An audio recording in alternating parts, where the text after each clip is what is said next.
Hoy en A Fondo. Debatiremos sobre las suspensiones al cese al fuego por parte de las FARC. El 18 de diciembre de 2014, voceros de las FARC hicieron un trascendental anuncio desde La Habana, Cuba, donde se llevan a cabo los diálogos de paz entre el gobierno y la guerrilla. Este cese de fuegos unilateral, que deseamos se prolongue en el tiempo, se daría por terminado solamente si se constata que nuestras estructuras guerrilleras han sido objeto de ataques por parte de la fuerza pública. Luego del anuncio, el país quedó a la expectativa sobre si sería el inicio de la paz en Colombia para poner fin al conflicto armado que por más de 50 años ha causado dolor y muerte. El presidente Santos aseguró que si bien este cese de las FARC era un gran paso, el gobierno nacional aún no estaba dispuesto para suspender actividades militares, es decir, no se daría aún un cese bilateral. Es como una flor que recibimos, pero cuando abrimos el regalo hay un tallo lleno de espinas. Entonces, ahí lo que vamos a hacer es que vamos a quitarle las espinas. Valoramos el gesto de un cese al fuego unilateral e indefinido, pero no podemos aceptar esas condiciones como la de una verificación internacional. Vamos, eso sí, a analizar muy bien el avance y el cumplimiento de este cese al fuego. Desde entonces, el cese bilateral al fuego se convirtió en un controvertido tema en el país. Las FARC insistentes en que es necesario para contribuir con el proceso de paz, y aunque inicialmente el gobierno no contempló la posibilidad, en enero de 2015 el presidente Santos anunció que el cese sí debía ser discutido en La Habana, Cuba. El cese al fuego unilateral e indefinido decretado por las FARC ha sido un paso en la dirección correcta y hasta ahora, tenemos que decirlo, han cumplido.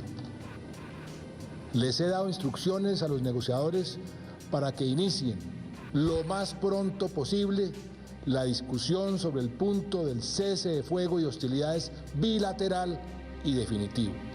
Sin embargo, en medio del cese al fuego de la guerrilla fueron varios los ataques contra la fuerza pública en los últimos meses. El más estremecedor fue lo ocurrido en el municipio de Buenos Aires, norte del Cauca, en donde fueron asesinados 11 militares. El país quedó conmocionado. El gobierno, por su parte, dijo que continuaría con sus operativos militares. Los más recientes fueron los bombardeos a alias Román Ruiz en Río Sucio, Chocó, y el de un campamento en el municipio de Guapi, Cauca, que dejó 26 guerrilleros abatidos. Con esa misma firmeza seguiremos combatiendo sin tregua ni cuartel todas las formas de criminalidad en todos los rincones de la patria. Señor ministro y señores generales, esta ha sido, esta es y esta seguirá siendo la orden: no bajar la guardia. Ese mismo día, las FARC anunciaron en un comunicado que suspenderían el cese al fuego, pero que seguirían con el proceso de paz. El procurador nacional Alejandro Ordóñez aseguró que el cese al fuego nunca existió. El cese unilateral al fuego de la FARC era una caricatura que en la práctica no se estaba cumpliendo porque sus acciones violentas contra los colombianos se habían repetido en el transcurso de estos meses. Aunque el gobierno y las FARC ratifican que el proceso de paz continúa, para muchos está en crisis. En las últimas horas, el gobernador Sergio Fajardo dijo que pasa por un duro momento. Estamos en la cuerda floja, pero esta está bien floja y nosotros tenemos que cuidarla, y quienes están allá en La Habana tienen la mayor responsabilidad. El debate se abre esta noche a fondo.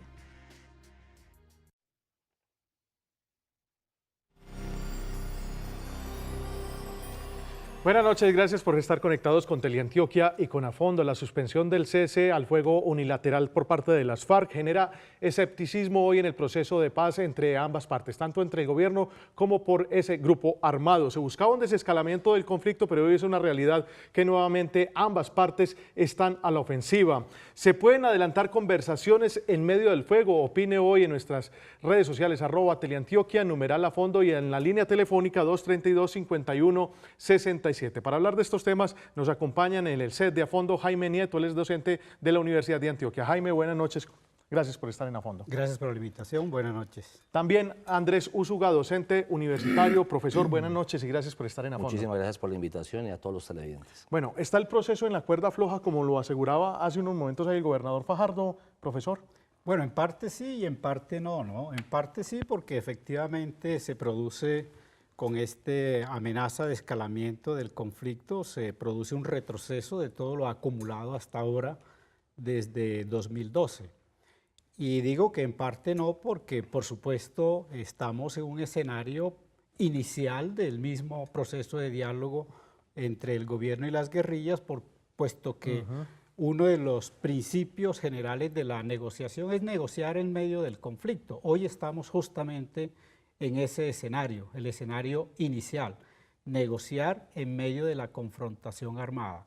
O sea, dialogar como si no hubiera guerra y hacer la guerra como si no hubiera diálogo, ¿no es cierto? Obviamente no es lo mismo negociar en medio de la confrontación armada que negociar en un proceso de desescalamiento del conflicto, como efectivamente se venía produciendo por lo menos desde el mes de diciembre de una manera ostensible. ¿Quién tiró aquí la primera piedra? ¿Las FARC o el gobierno? En esta situación en la cual está otra vez tanto ambas partes, FARC como gobierno, la ofensiva. Yo creo que el escenario que colocó la FARC con la declaración del cese unilateral del fuego fue un escenario favorable para avanzar efectivamente a un desescalamiento progresivo y un eventual cese bilateral del fuego. Sin embargo, por su propia naturaleza, ser un cese unilateral que no es el resultado de un acuerdo en la propia mesa, que no compromete a los garantes para una veeduría, esa misma iniciativa la colocaba por sus propias características en una condición de profunda fragilidad. En esa situación de fragilidad era susceptible que por cualquier motivo, por cualquier razón, se fuese a romper. No olvidemos que en medio de la declaratoria de cese unilateral del fuego por parte de las FARC, el ejército siguió hostigando, siguió asediando a las fuerzas guerrilleras. De hecho, las FARC en más de una ocasión, según como lo declararon sus propios voceros en La Habana, manifestaron el continuo hostigamiento de unidades del ejército en algunos territorios de confrontación tradicional entre estas dos fuerzas históricamente y por lo menos en los últimos 5 o 10 años. De manera pues que es muy difícil en ese contexto poder decir quién tiró la primera piedra. Lo que sí es cierto es que fue positivo la declaratoria del cese unilateral del fuego, no fue suficiente, debió haber sido profundizado hacia, digámoslo así, un pacto de cese bilateral del fuego porque creaba un escenario cualitativamente distinto en la negociación. Claro.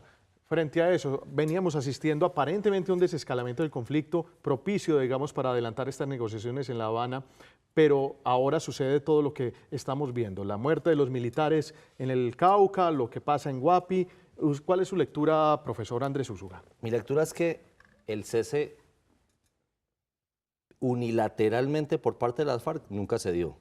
Si hubo unilateralidad, si acaso, fue por parte de las fuerzas militares de Colombia. De acuerdo a eso, ¿por qué se lo digo? Cuando empiezan esta semana las investigaciones de Procuraduría General de la Nación en contra de militares, que eran los mandos de los más de 11 militares en el Cauca, nos damos cuenta que los que habían bajado la guardia sí eran las fuerzas militares y las FARC nunca bajaron la guardia. Entonces el cese más bien era unilateral, pero desde el propio Estado. Entonces, y se ven sorprendidos, porque yo sí no tengo empacho en decir que el que tira la primera piedra y la fragilidad de la declaración de las Fuerzas Armadas Revolucionarias Terroristas, como le digo yo, efectivamente son las FARC. O sea, no había por qué creerles. Lo primero que yo le he criticado al gobierno es no habría por qué creerles a la declaración de diciembre y no habría por qué ratificar en enero y mucho menos salir con lo que se dijo en marzo, que fue entonces voy a suspender bombardeos. Lo primero es tener claridad con respecto a qué era el cese, porque si nos vamos al detalle del asunto, lo dijo la propia Defensoría del Pueblo, el cese ¿en qué consistía?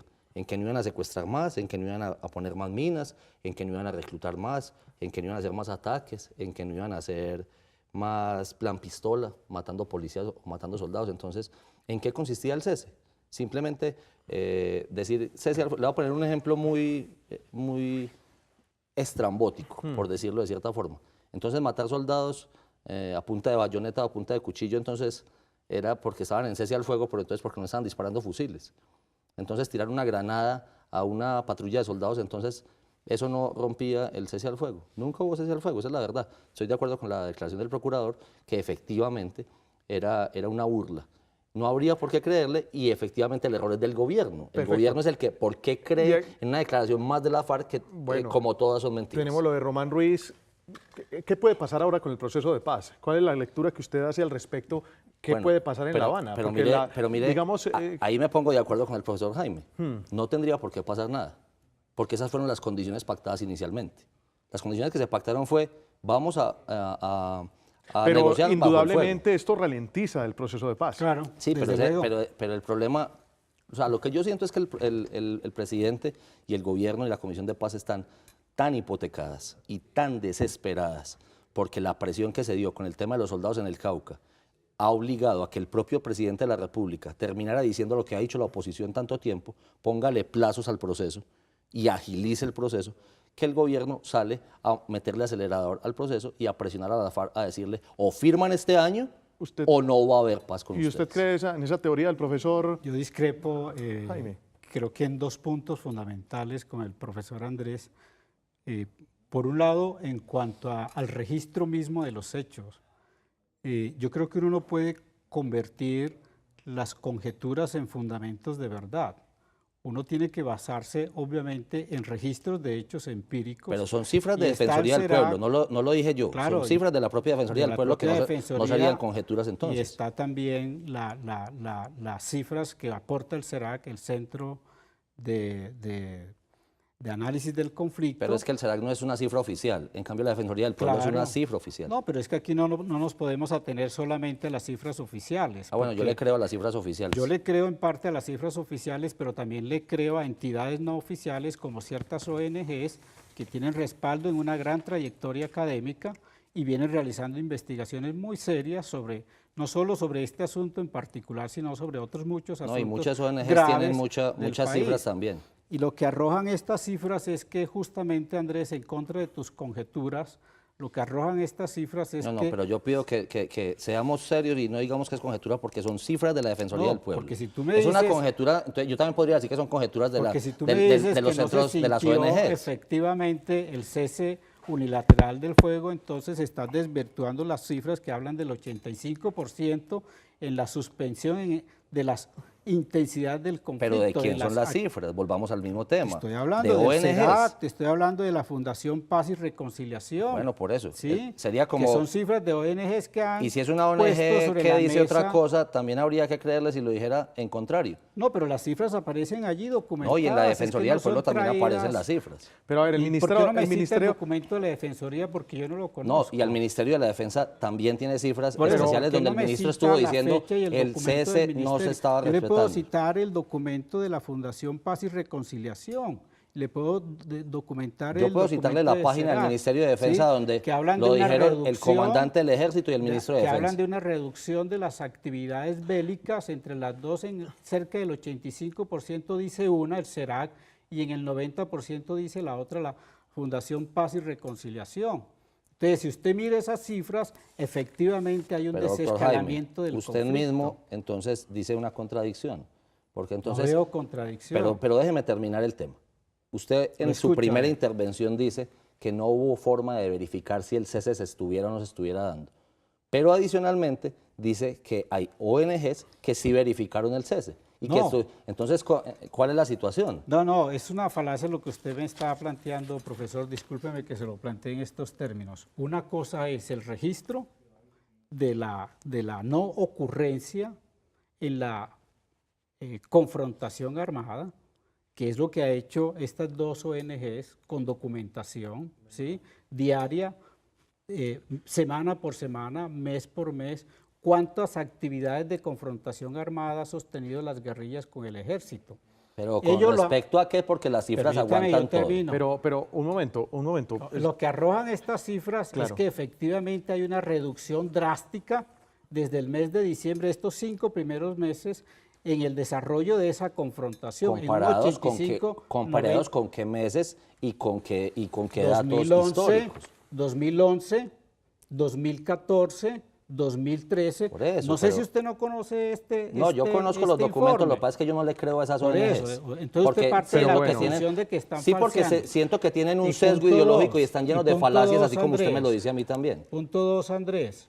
Una cosa es corroborar sobre los hechos la ocurrencia o no ocurrencia de estos actos de confrontación, y otra muy distinta es poder determinar quién violó o no violó el cese unilateral del fuego. Sí, para Porque usted es yo claro creo- que las FARC no violaron el cese unilateral al fuego que ellos mismos habían decretado. Para mí es claro. Para mí es claro para que mí sí. es claro. Pero si el ejército, un momento, si el ejército mermó un poco sus acciones, su operatividad, Sí, es que para allá estaba iba, mencionando, para esa allá es la- iba. entonces En uno contra de lo que pensaría mismo también Andrés que dice. habría caído un poco también todo el accionar en enfrentamientos de No, pero lo muertos que y cayeron todo. fue en una candidez que los llevó a tener No, 11 muertos. ninguna Pero candidez. permítame, doctor Jaime, permítame.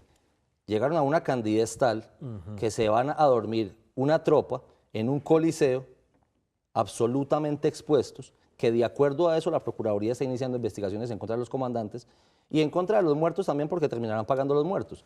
Pero ¿en qué cabeza les cabe que si no se han reducido y que si no se ha decretado el cese bilateral, como estaban diciendo, usted envía una tropa, que no fueron 11, porque también están los heridos, una tropa completa, una patrulla completa, a dormir a un coliseo absolutamente expuestos, donde llegaron y los bombardearon y de acuerdo a eso pasó lo que pasó en el Cauca? Pero hay otra versión sea, completamente distinta respecto de eso. También de otra ONG, me imagino. Claro, no solamente de otras ONG, de otras instancias incluso internacionales, que no son Entonces, ¿sí hay verificación o no hay verificación? respecto del cese del fuego, del cese unilateral del fuego.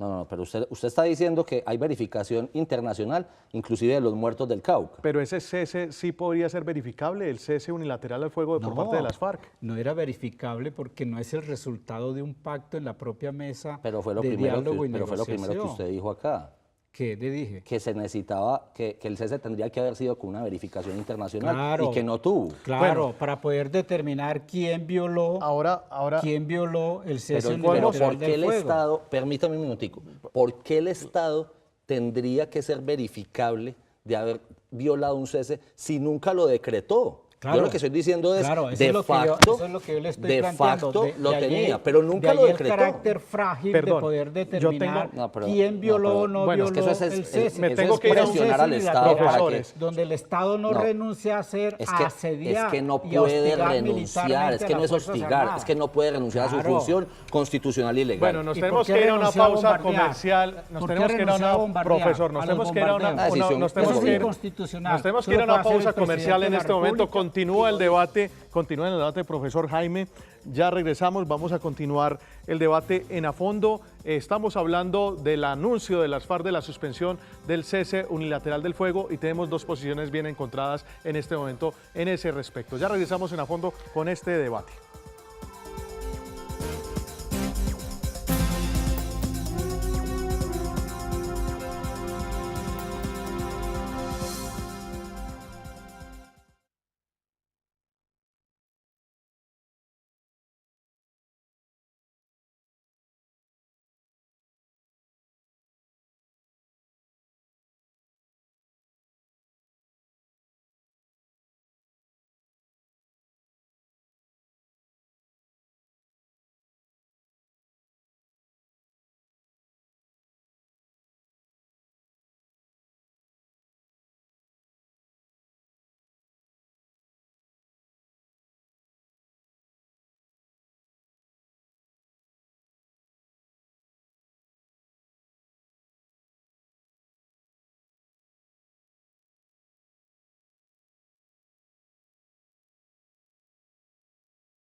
Muy bien, continuamos en A Fondo. Se pueden adelantar las conversaciones en medio de las balas. Opine en nuestras redes sociales, @Teleantioquia, numeral A Fondo, y en la línea telefónica 232-5167. Nos acompañan los profesores universitarios Andrés Úsuga y Jaime Nieto. Jaime, yo le quería preguntar, este proceso, digamos, está herido de muerte a raíz de lo que está sucediendo últimamente entre estos ataques entre las FARC y el gobierno nacional.